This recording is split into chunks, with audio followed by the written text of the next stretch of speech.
بسم الله الرحمن الرحيم بسم الله الرحمن الرحيم. Assalamualaikum warahmatullahi wabarakatuh. Innal hamdalillah nahmaduhu wa nasta'inuhu wa nastaghfiruh wa na'udzu billahi min shururi anfusina wa min sayyiati a'malina. May yahdihillahu fala mudilla lahu wa may yudlil fala hadiya lahu. Asyhadu an la ilaha illallah wahdahu la syarika lah wa asyhadu anna Muhammadan abduhu wa rasuluh.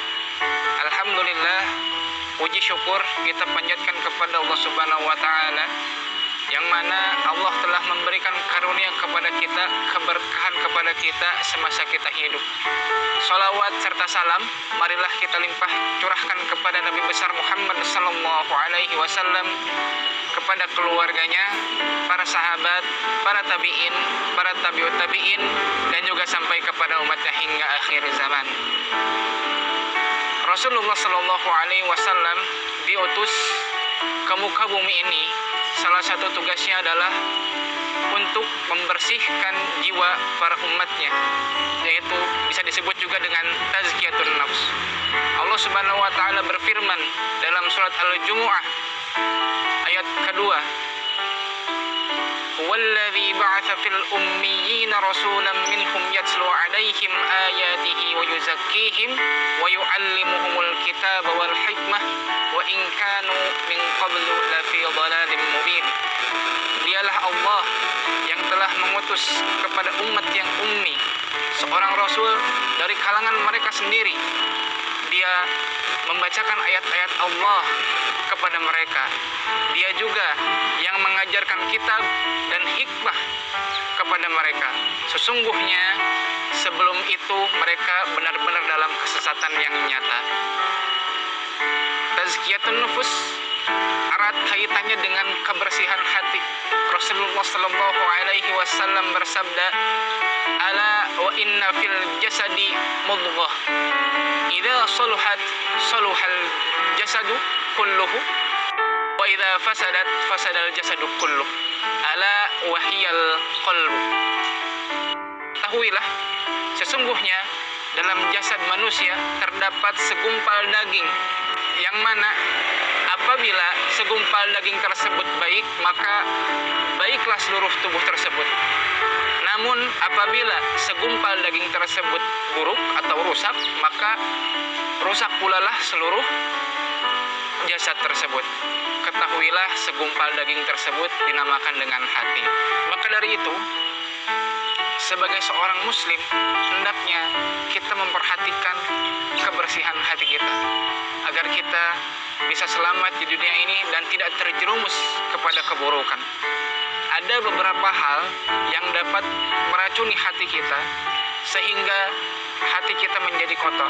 Yang pertama adalah banyak berbicara.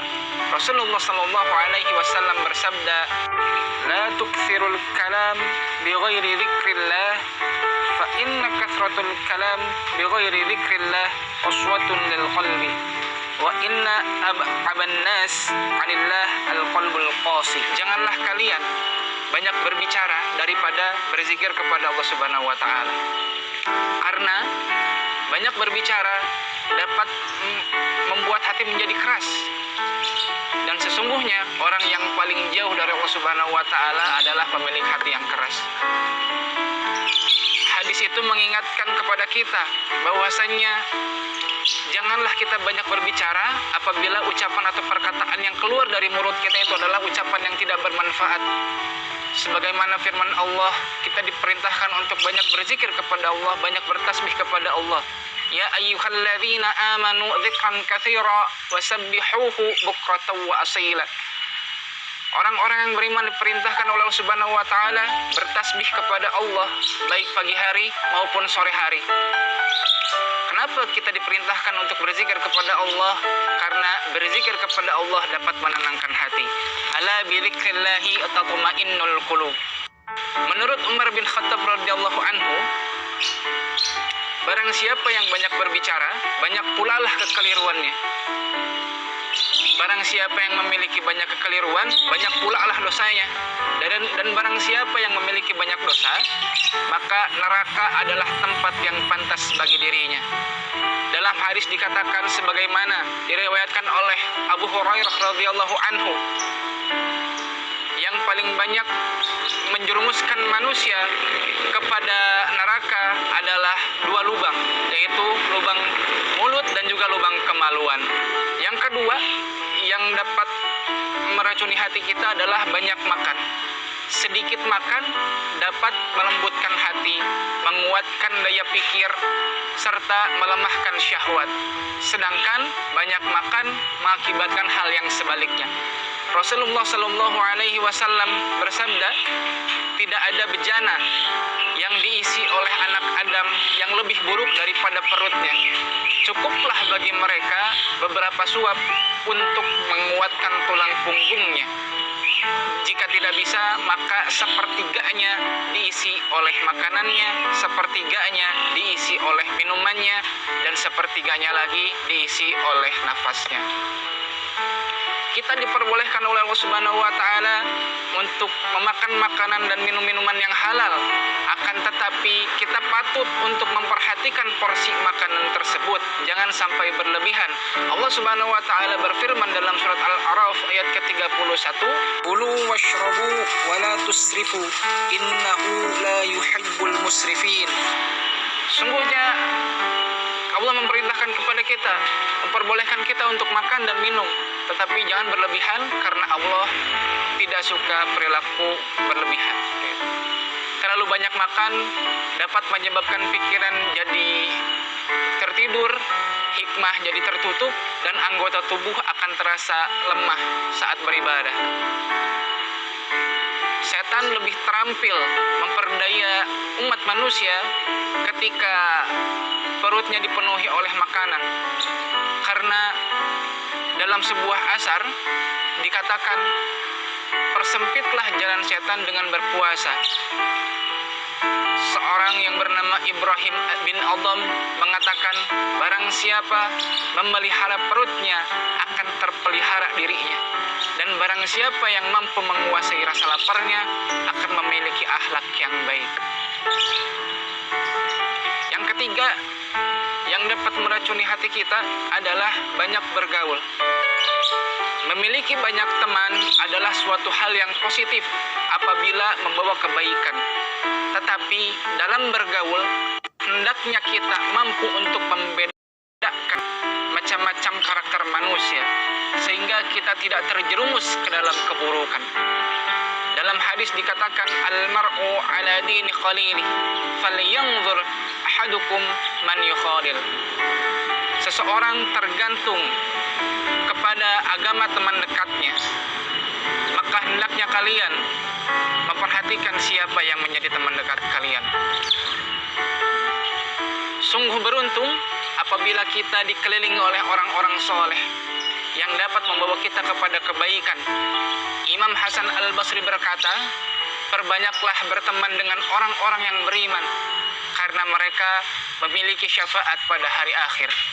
Dan juga Umar bin Khattab radhiyallahu anhu pernah berkata, tidaklah seseorang diberikan kenikmatan setelah kenikmatan Islam yang lebih baik daripada kenikmatan memiliki teman yang soleh. Apabila kalian memiliki teman yang soleh, maka peganglah erat-erat dia, jangan sampai kalian kehilangan dirinya. Yang keempat yang dapat meracuni hati adalah banyak memandang, membiarkan pandangan lepas sehingga banyak hal haram yang terlihat adalah suatu bentuk kemaksiatan kepada Allah Subhanahu wa Ta'ala.